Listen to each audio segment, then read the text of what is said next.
সম্মানিত ভিউয়ার্স, হিন্দু ধর্ম অনুযায়ী 10 জন অবতার বা 10 জন ঋষি আসবেন। আমরা এটাও জানি ইতিমধ্যে 9 জন অবতার এসে গেছেন, একজন বাকি রয়েছে, সেটা হচ্ছে কল্কি অবতার। এখন আমরা 10 জন অবতার সম্পর্কে জানব। 1 নম্বর হচ্ছে মৎস্য অবতার, 2 নম্বর কুর্ম অবতার, 3 নম্বর বরাহ অবতার, 4 নম্বর নৃসিংহ অবতার, 5 নম্বর বামন অবতার, 6 নম্বর পরশুরাম অবতার, 7 নম্বর রাম অবতার, 8 নম্বর বলরাম অবতার, 9 নম্বর বুদ্ধ অবতার, 10 নম্বর কল্কি অবতার।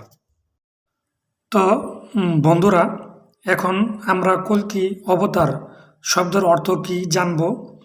আমরা ডিকশনারিতে দেখতে পাচ্ছি কল্কি শব্দের অর্থ কলিযুগের শেষ অবতার, বিষ্ণুর 10 অবতারের শেষ অবতার অথবা সর্বশেষ অবতার।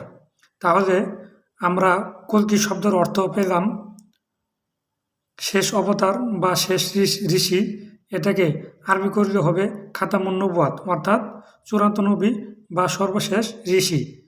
আর খাতামুন নবুয়াত বলা হয়েছে নবী মুহাম্মদ সাল্লাল্লাহু আলাইহি সাল্লামকে।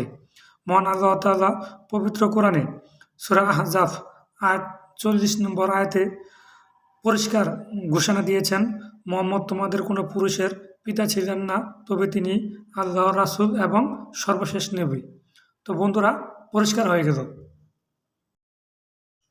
তো বন্ধুরা, আমরা বলতে পারি কল্কি অবতারই হচ্ছে নবী মুহাম্মদ সাল্লাল্লাহু আলাইহি সাল্লাম। আশা করি বিষয়টি বুঝতে পেরেছেন। আবারও হাজির হব আরেকটি ভিডিও নিয়ে। ততক্ষণ পর্যন্ত ভালো থাকেন, সুস্থ থাকেন।